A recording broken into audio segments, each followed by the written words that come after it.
we're today, the good thing is we're going to talk about kits. We have a couple presenters and we have about 10 minutes for each presenter. So um, I just wanted to bring up that we do have a carbon cycle field kit that we would give out to educators. Here's what was in it. And we'll send these slides afterwards so that you can see what was in our carbon field kit. But I'm not going to say anything else except I'm going to turn it over to Jody now, and she's going to talk about her kits. All right, I will share. Hi, everyone. Good to be with the group. Always is. It's healing, so thank you for being here. So my presentation might be a little different than most because I don't really loan kits. I started building kits when I started my business, and I'll talk a little bit more about that. So I would hold teacher professional development workshops, and teachers would leave the workshop with a kit with materials that they could use next day. But I'll talk you through that a little bit. And then I've also actually sold kits. NASA Langley hired me last year to build some kits for Elementary Globe, and I'll talk about that process, and I've worked with some other districts on doing that. So that's where this presentation is going to go anyway. So we started creating this Globe equipment and supplies list. Well, actually, I started it when I was a university professor years ago, and I did this because I taught a Globe course I had a joint appointment in the College of Arts and Sciences and Education. So this course was really for environmental science majors and science future teachers. And they took a course, and it was a lab course. And so I had to order all the equipment and do the inventory and all of that. So I started a spreadsheet back then of just Globe materials, right, that we had in the lab. And it was my job to kind of maintain those. And so it looked something like this. It wasn't quite so extravagant, but it really had just the different protocols and the different pieces of equipment that we would use for each protocol. And then I'd write down how many we had, and then my wish list, how many I wish we had, and so forth. And so that was the beginning of it all. And so when I started working for the US Globe office, we had talked about the fact that this would be useful for everyone to have. And Jen had a similar list. And so we kind of pulled that one in, and we kind of just merged our efforts. And as you know, Globe doesn't advocate one vendor over the other. So we wanted to make sure it was a shopping list that people could truly do that. Think about what they needed and where they could get those things. And so, for example, this page, let's see, I'll blow it up a little bit more, is for atmosphere. And you can see that you have protocols in one column, and you can click on that and it'll actually launch the protocol itself. It has the atmosphere equipment list. The whole equipment list is linked there, and that came off again off the Globe website. But maybe most importantly are these instrument specifications. And the reason why I like that is because there's other things you can buy. You don't have to buy the exact thermometer that you might have been trained with Globe, but you have to know what the specifications are, what the error allowances are, and so forth. And those aren't always easy to find. If you remember back in the old days when we had the Globe binder, they were in the toolkit, right? And now the toolkit is still there, but it might not be as easy to find. So we wanted to make sure that was there. So this equipment list is what, in our opinion, is kind of the base protocols for Globe, the instruments and supplies that you need for those, what the specifications are, an approximation of what they cost depending on where you shop, and at least a couple of shopping options for you. And the shopping options, Amazon is on there, of course, but then we also went to some typical vendors for Globe materials, Carolina Biological, Fisher Scientific, Forestry Suppliers, Wards Science, etc. And we're working with some of these companies so that they can add onto this list. So we've worked with some of them so far, but there's still a call out. We're hoping for some more people to come in. So I first wanted to talk a little bit about that vendor list, that equipment list rather, and knowing that that's available to you so that you have the link, and hopefully that will help you if you're thinking about building some kits. The next kind of kit, I have a website that's outdated, and I'm now finding out I can't even change it now because they've updated it, and I can't get in anymore to change it, so I have to start over. But anyway, Within my business, I have a business called Excite Learning. I opened that after I retired from Bowling Green State University, and it's my way to do professional development and student programming. And a lot of this is globe work, not all of it. But then I have an Excite store, and for a while I was listing that we could build elementary globe kits. And we did that for some people. And like I said, for NASA Langley last year. And right now, these are kind of grayed out because I kind of stopped selling the kits for a little while. But you can still click on the links. So for example, the first unit, What's Up in the Atmosphere, if you click on it, you see a materials list. And I just created these to help people who are doing elementary globe, whether they wanted to buy a kit from us or build their own kits. This would be what I would consider a really good list to have, right? And these are also found on that spreadsheet that I just showed you. There's tabs down the way that talk about the elementary globe program. So hopefully those materials might help you if you're looking to build some kits. And the way I set these up is I like a lot of materials, right? Rather than making kids share too much. I think they call it working alone together in early childhood science world. And so, you want, I always say eight sets of everything. If you have 24 students, students are working in threes. If you have fewer than that, twos or threes, I think that's about the right number. So anything that you see in these kit lists are really built for kind of 8 groups of learners. So all of those elementary globe kit material lists are found on our website. They're also found up on the equipment and supplies list. And then for NASA Langley, when they called me, they first said they wanted me to build 40 kits. And so I put together my order list. I went to our equipment list. I started writing down what we needed for elementary globe soil. I used that list that I started with. And I started shopping, and I shopped Amazon, to be honest, just because I wanted to get everything from one place if possible. So to reduce my time in ordering. And so you can see that this is how I started. I just started looking at the website, figuring out how many materials I needed for 40 kits, knowing that 8 sets went in each kit, et cetera, et cetera. I had to think all about shipping and all that other good stuff. And halfway, actually, I had already placed the order, and then Langley called me and said, hey, could we do 23 more kits? So then I had to place a second order to get to 63 total kits. So this is what it looked like. So first of all, the picture on the top right, I come from the FOSS world, right? I was on I worked with, out in Berkeley, Tracy. I was out in Berkeley for a number of years working with Lawrence Hall of Science, and I sat in on the advisory group for the middle school FOSS program. And I did a lot of FOSS trainings in the past. And what I like about FOSS is that it's teacher-centered, right? Everything in those materials are to make sure teachers feel confident and able to deliver good hands-on science instruction, enough materials and enough teacher support. So when I was building kits, I just kind of based it off of that philosophy, making sure that there was enough in there that the teachers would feel like, yep, we're going to open up the box and we're going to actually do the science. So this first picture is me in my living room with 2 of my retired friends that were also teachers.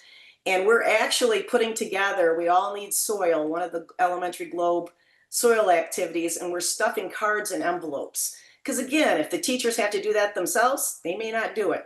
So that took a lot of time, and it was back-breaking work. As you can see, we had to elevate the table because our old backs were tired after going around the table so many times stuffing envelopes with cards. But that's the point is, I think kits need to be really teacher-friendly. Here are the 63 kits in my garage, and you can see we were making sure that they all had everything in there, weighing them out to be sure that they were all, they weren't missing anything. And then the aftermath of all the boxes, that was quite the thing.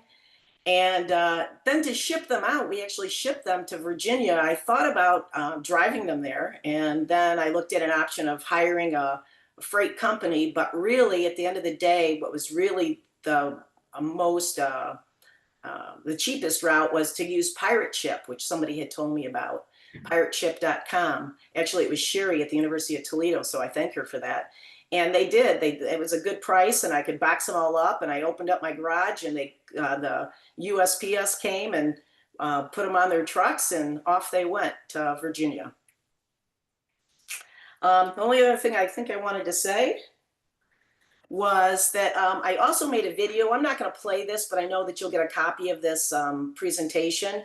And so I was talking to my daughter about, oh, the FOSS program used to make videos for teachers, and that would be cool. And then Langley came and said, wouldn't it be cool if you do you have any videos to show teachers how to use these? So I just shot a quick 10, 11-minute video taking them through activity by activity and all the materials that are in the kit so that they would know exactly how to use those. And we even put some extra materials in and some little enrichment activities. So I wanted to make sure they had some information on how to go about all of that. So that's what we've done with kits so far, and I'm excited to see what you're thinking about. Awesome. Thanks, Jody. I love the video idea. I wonder if we could do a video, Haley, of the soil water tent. Okay. Moving on. How about Anne? Yeah. Cool. Here we go. So I'm here today with Chris Heinen, who is our educator, and she's really boots on the ground for our KIT program. Whoops. So fun fact, the Discovery Center does not have any Globe kits yet, but we do have a kit loan program, and I'm gonna kick you off and talk a little bit about the history of it, and Chris will talk a little bit about managing it. So by the way, Jody, that was excellent. Chris, we have to follow up on some of the things Jody talked about.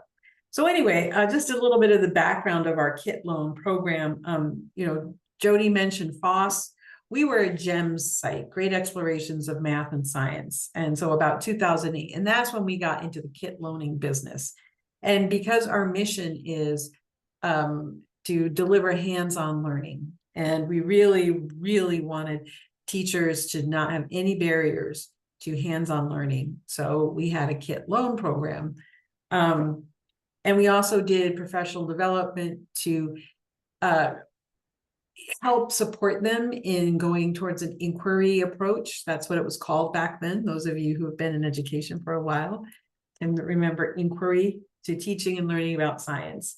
And so this is what we got to be known for. If you talk about kits in South Dakota, somebody will mention our name at some point. So what we're working on now is we're wrapping up a 2-year project. Todd County is on the Rosebud Reservation, and they reached out to us, and we are doing kits for their classrooms. This isn't part of the loan program, but we're doing kits for their classroom with STEM and braiding Indigenous ways of knowing into the kit. And then I don't know how similar it was, Jody, but the Department of Ed our state Department of Ed had COVID money they wanted to sop up. So they're like, hey, you can make a bunch of kits for our out of school time, our 21st century learning kits. And so, and of course it was very short notice and could not have done it without Chris.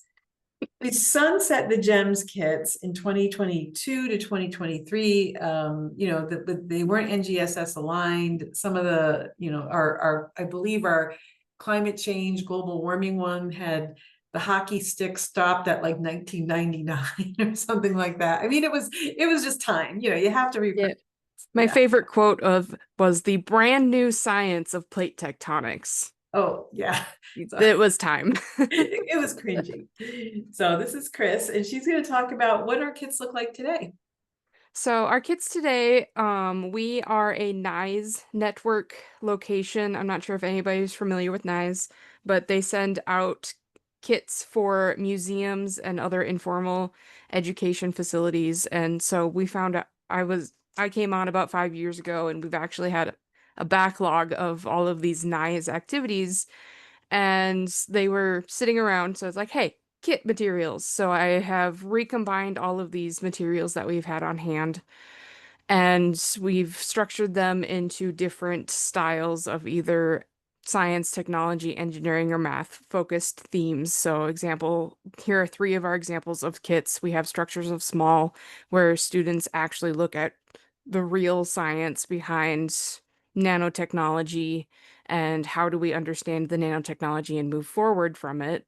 And then we also have, for our engineering, we have our FRIN, for the research is needed, where students go and they're set up in stations. So teachers can, if this is a formal education facility, they can set out the different stations and students can rotate through the stations and learn at their own pace. Or even if it's an informal setting for museums or after school programs, they can set it out and students can once again go at their own pace and then bring everybody together and then they can discuss. It's very student led, very student oriented. The teacher is just there to help along, but the students are the ones who are engaged and driving the learning. Big Problems Tiny Tech was another one of our nano groups that we have. So students are looking at the technology of nano and then they think about how we move that technology forward. The picture of the boxes in the garage brought flashbacks of all of the kit organizing because I think we did that. We did all of those kits in 2 weeks. Ugh, it was It crazy. was it Yeah, was crazy.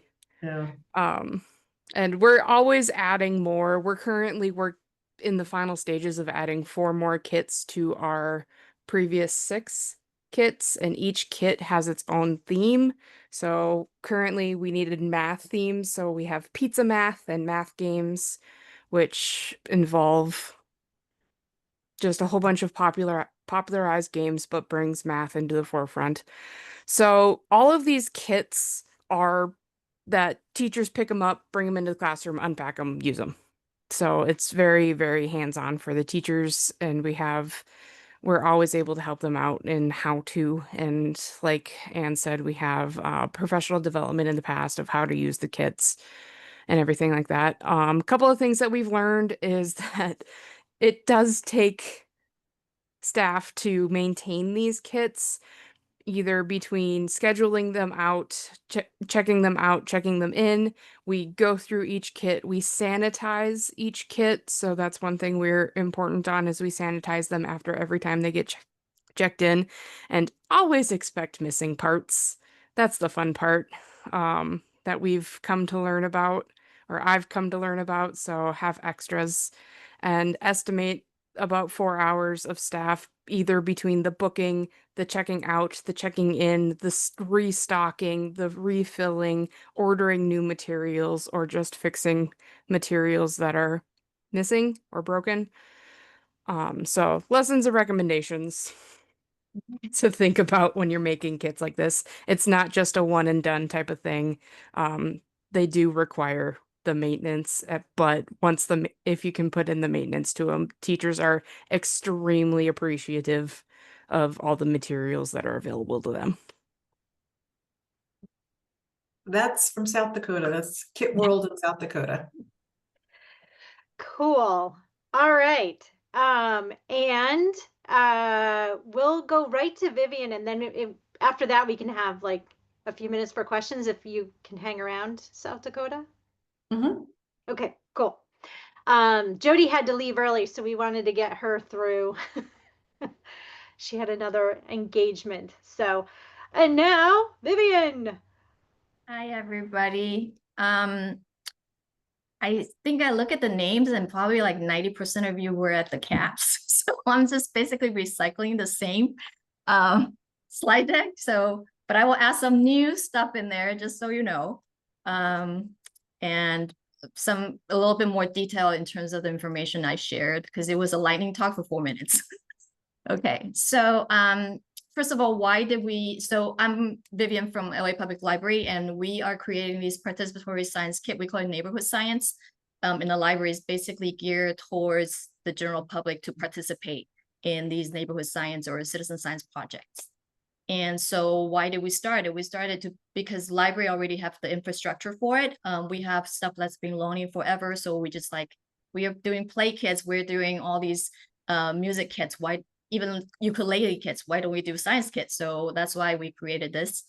But there's more reason to that. And so again, our mission is really to invite patrons to explore the real science topic at home or in the field, rather than having them just coming into the library, play around with it and go home and forget about it. So we want them to be able to go home with the kit. This also help them ask questions, collect data, and really understand how their neighborhood functions around them. and pay more attention, be more observant. And it is an expansion for us. It's an expansion of STEM education or a STEM initiative that we already have. And we're tied it with the local relevance, locally relevant issues and real world impact. So for all that reason, that's why we create these what we call the DIY circulating kits. They're now available at 40 of 73 locations of our LA Public Library systems. And we've developed these kits based on 7 locally relevant topics. The way we select these topics is based on the feedback from the librarians and also from the residents that we did a quick survey with.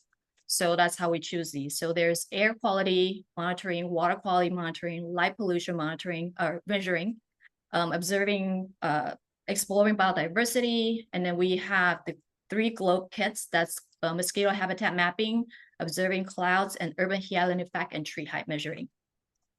So each of these topics basically reflects things that's in the community. So that way, when participants playing with these kits, they can instantly see the relevance and then link to what they're experiencing on the day-to-day activities. And it's basically things they've already been thinking and talking about. And also each of these kits is designed to work hand in hand with either Globe Observer or other citizen science apps. So basically they give participants that tool, the kit will have the tools that they need to go outside, make observation and collect real data and share somewhere. And it's easy, it's fun. We actually been seeing an uptick of loaning for the last couple of years, especially during the wildfire season. And just some examples here. So to make sure that our kits are known locally, we would actively try to partner with local EJ groups or any nonprofit that they're doing something similar to what we're doing. So this is one of them. It's a local group called Mujeres de la Tierra, Women of the Earth. And so what we did is we provide them a long-term loan for these air quality kits so they can continue to invite more residents in different pockets of area, neighborhoods to actively measuring the air quality or monitoring air quality over there. And then what they do is they collect all these data. They had to run this as a 1 year to 3 year project. Their goal is to collect the data and then present this to the city planner during the city council meeting, and to get them to change plans on the city planning. Like, for example, instead of building a garage or a parking lot, they want to push that to have more trees or change that to a park. And they've been having some successes in some of our neighborhoods. The first one was the Boyle Heights. That's known to be a little bit more, I think they're more famous for being a gangster hood, but somehow they made a really big stride on making that happen. So now they're moving into what we call the Cypress Park area, and they're still collecting data, and they're able to get the moms in these homes to come join them, and then they take these kids home and walk around their neighborhood rather than doing it on like every other week or once a month. They call it nature or air quality walks and stuff. So it's fun. It's really a good way to empower them, and it's a good way to raise that awareness. And also to help to better support our librarians in the branch, and also for teachers who want to use the kit in the classroom. We actually work with a contracted curriculum specialist who help us create these classroom curriculum that's tied into each of these topics. So they all have these bite size of like PowerPoints, activities, and lessons. So with activities, PowerPoint, and printout activity sheets that they can do it in the classroom, at home, or in a branch. All of our kits also are mapped or aligned to the next generation science standards. And when you go to our website, you can actually see what are the standards that it's matching to. Let me see. And so this is another thing that we did is during the January wildfires. So our air sensor kit was going out ridiculously. Like, people want to put it on hold, but then they realize they can't because we don't have that on the whole system. Our current circulation system does not allow them to place hold of these kind of kits. So we would have to ask them to phone the local branch and then see if it's available, then they can put it on site for them. That's how it kind of, it's a problem we were trying to solve, but we're still looking into it. So these are the pictures from the wildfires that's in Altadena area. And then the recent one I did, if you follow me on LinkedIn, after July 4th, on July 5th, I personally took out the air sensor that I checked out and I hang it on the balcony of our department that we stay in right now. And sure enough, the day after a night of crazy fireworks, we go to our balcony, we saw like one side, there's like maybe 50 fireworks going on. It was, you wake up in the morning with just, you can hardly breathe. I was like having this dry cough. So I was like, I'm going to hang this outside. And sure enough, the PM 2.5 was well above 200. So I show that. And then by the time I actually took a picture, it kind of went down. So if you see that, it's, as I said, the peak, it was at 145. So people kind of have an idea. That's also a way I sort of helped to try to promote, you know, to participate in citizen science, to monitor air quality in your home, around your home. And I pretty much constantly doing that. And I also have like a Instagram page that I would post stuff like that as well. Just so if you wonder how I promote them. And for the facility, so we actually have two different type of kits. One is these 40 branches, they have one topic kits each for people to check out, general public. But we also create a bin that contains 12 to 13 identical sets for teachers to check them out and use in the classroom. When they do that, they can check out for the duration of an entire semester. So we're currently working with two LA Unified School District schools that actually invited us to go back this coming fall. So I'm working with Peter Falcon from JPL that I'm going to drag him with me to go in there and do the globe observer with them. So he's very excited. So we'll be doing clouds, the mosquito habitat mapping, and they're very, very interested in tree height measuring and urban heat islands. So we will be doing all that. So we will be creating those kits. And while we bring our own laptops, we bring our iPads that already have the Globe account that I set up for them, the Globe team. And then so that way we don't need students to log in or try to create an account, because that is a big issue when we bring stuff to the school.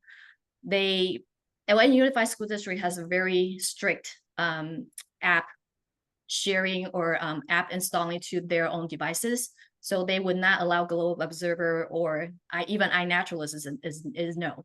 So we bring our own devices so that way they can contribute. And then we just use like Cloud Hero number 1, number 2, number 3, and then we create for different teachers, have different teams, and then we let the teacher know that they can go ahead and track if their students are also, if they took the kit home, if they're doing any monitoring in their house, around their home. So they really like that sort of a component in there. So that's another thing that we're pushing as well. So we basically, again, I mentioned it, we really try to identify what the community needs. You know, one thing is, who is the demographic that you're targeting, and you know, what is it that they're concerned and cared about, and really the audience group. So for us, if you look at the kit, it's not really younger kids friendly, because when we create these kits, we actually have 4th graders and up in our mind.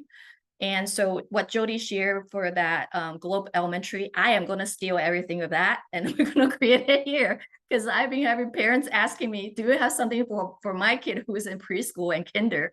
And I said, we're going to look into it. So I will be going through all that, and that will be our addition, probably a new set of kit this coming new fiscal year. I just learned about this, so I'm super excited.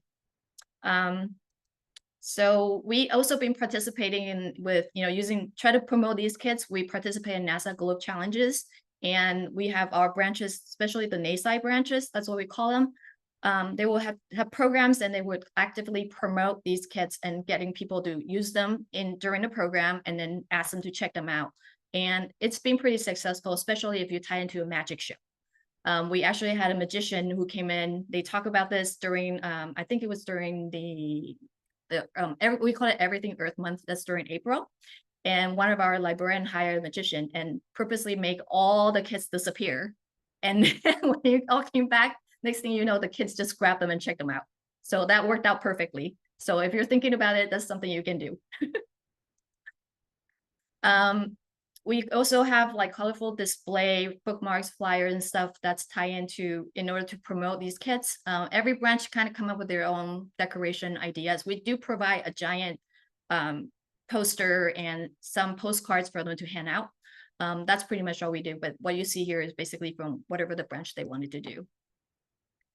And lastly, we just get all the librarians to make sure they're on board with Site Starters, library network, so everyone can share that experience and share information, resources. And so that's my presentation. Awesome. 3 very different kits and some great ideas. And then I think if it's a great follow-on from the tents that we had last week, which also includes kits, right? So they seem to be a great idea. But does anybody have any questions for Vivian or Chris and Ann?